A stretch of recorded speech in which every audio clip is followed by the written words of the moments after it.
Perso, je fais du day trading qui peut parfois déborder en swing trading. 1 à 6 trades par semaine, time frame H1, H4.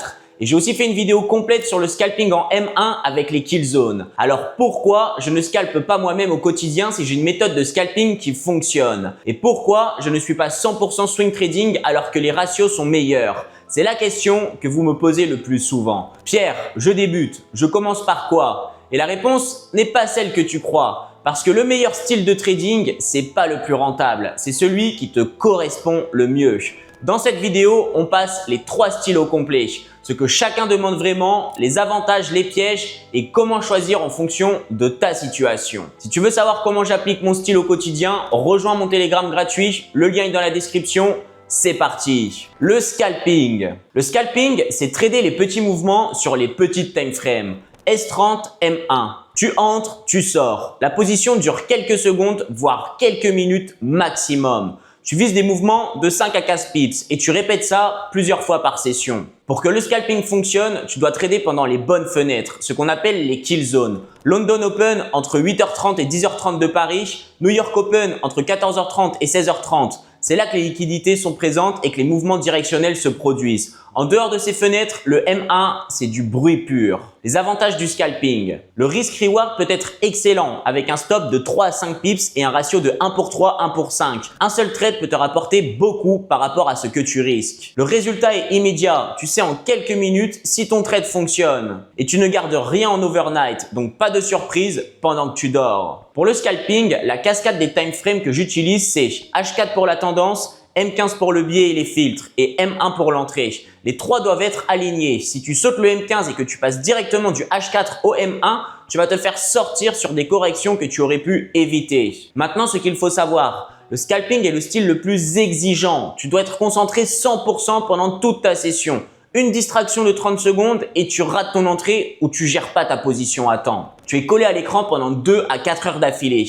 C'est épuisant mentalement. Et en M1, le bruit est constant. Des fausses cassures, des mèches de liquidation, de l'inducement. Filtrer le vrai signal du bruit en temps réel, ça demande beaucoup d'expérience. Ensuite, les frais. Si tu fais 10 à 15 trades par jour, tu payes le spread à chaque fois. Sur un petit compte, ces frais s'accumulent et grignotent ta rentabilité. Et sur les propres firmes, le slippage s'ajoute. Avec un stop de 3 pips, 1 pip de slippage à l'entrée et 1 à la sortie, tu doubles ton risque sans t'en rendre compte. Et le dernier point, c'est la psychologie. Quand tu vises du 1 pour 5 ou 1 pour 10, ton win rate va naturellement être plus bas, autour de 20, 30, 40%. Ça veut dire que tu vas enchaîner 3, 4, 5 pertes d'affilée régulièrement. Et après 4 pertes, quand enfin un trade part dans ton sens et que tu as plus 6%, le laisser courir jusqu'au TP au lieu de couper pour récupérer tes pertes demande une discipline énorme. Le scalping fonctionne, j'ai fait une formation complète dessus sur cette chaîne. Des traders vivent très bien du scalping, mais c'est le style qui pardonne le moins. Le swing trading. L'autre extrême, le swing trading, c'est tenir des positions pendant plusieurs jours, voire même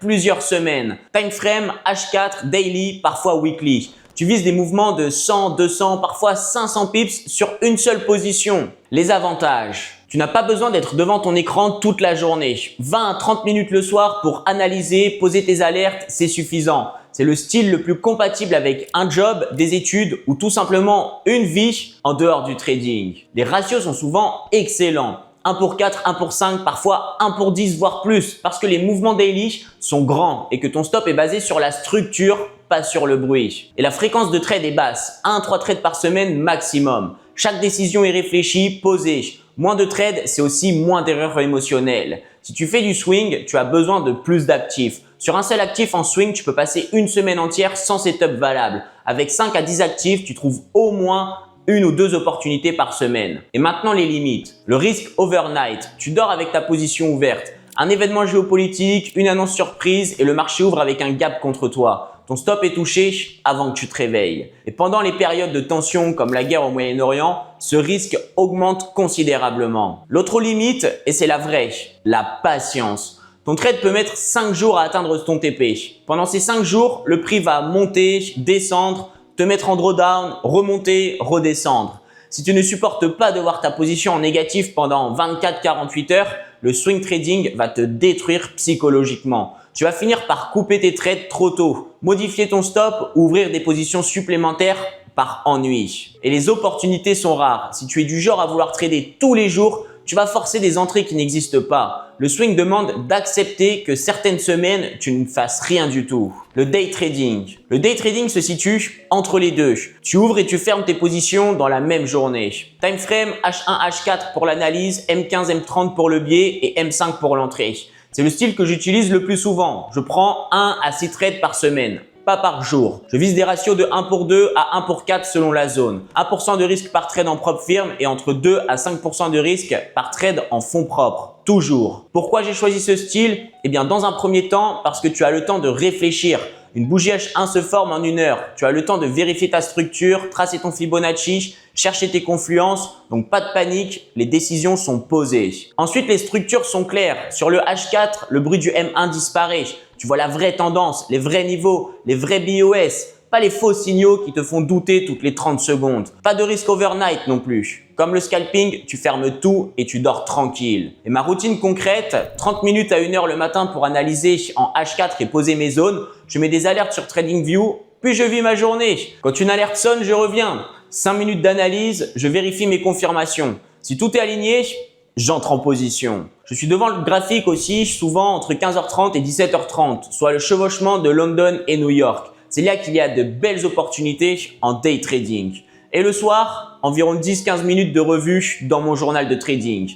En tout, 30 minutes à 3 heures par jour. Ça dépend bien évidemment des jours. Le reste du temps, je fais autre chose. C'est comme ça que j'ai pu trader en voyageant en Asie pendant mon challenge propre firme. Maintenant, soyons honnêtes. Le day trading n'est pas aussi excitant que le scalping. Certains jours, tu n'as aucun trade. Aucun. Et c'est normal. Si tu as besoin d'actions permanentes, ça va te frustrer. Et les gains par trade sont plus modérés que le swing. Tu construis ta performance jour après jour. C'est régulier, mais pas spectaculaire.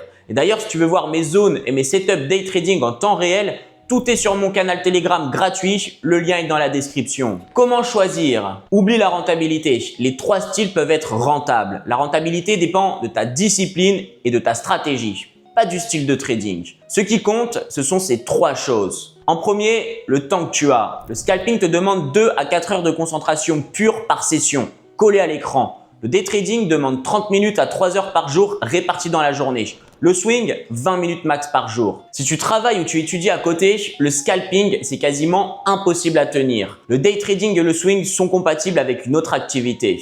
Ensuite, ta psychologie. Pose-toi une question honnête. Quand tu es en position et que le trade est en négatif, est-ce que tu paniques au bout de 2 minutes ou au bout de 2 jours? Si tu paniques vite et que tu as besoin de voir le résultat rapidement, le swing peut te tuer. Tu vas couper tes positions trop tôt.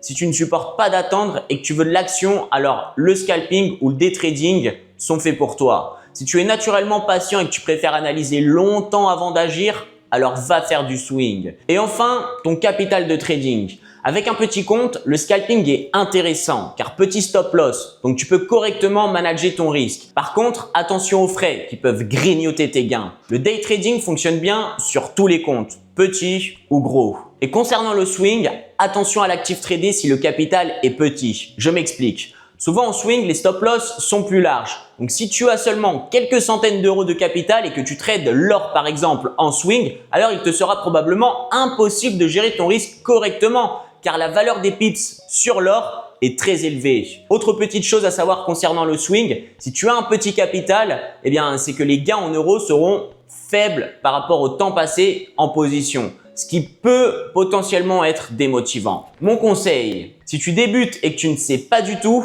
commence par le day trading. Pas parce que c'est le meilleur, parce que c'est le style le plus équilibré pour apprendre. Tu as le temps de comprendre ce que tu fais. Tu trades assez pour progresser et tu n'es pas esclave de ton écran. Une fois que tu maîtrises les bases, tu pourras tester le scalping si tu veux plus d'action ou le swing si tu veux plus de liberté. Et surtout, ne change pas de style toutes les 2 semaines. Choisis-en un, donne-lui 3 à 6 mois minimum et juge sur les résultats, pas sur les émotions d'une mauvaise semaine. Peu importe le style, les fondamentaux ne changent pas. Structure de marché, gestion du risque, confluence, discipline. Un scalper sans discipline perd aussi vite qu'un swing trader sans discipline. Le style ne remplace pas le travail. Voilà, tu sais maintenant ce que chaque style demande. Pas la version TikTok, la réalité. Rejoins mon Telegram gratuit si tu veux du soutien. Le lien est dans la description. abonne-toi à ma chaîne et dis-moi en commentaire quel style tu utilises. On se retrouve dans la prochaine vidéo et n'oublie jamais, let's investing!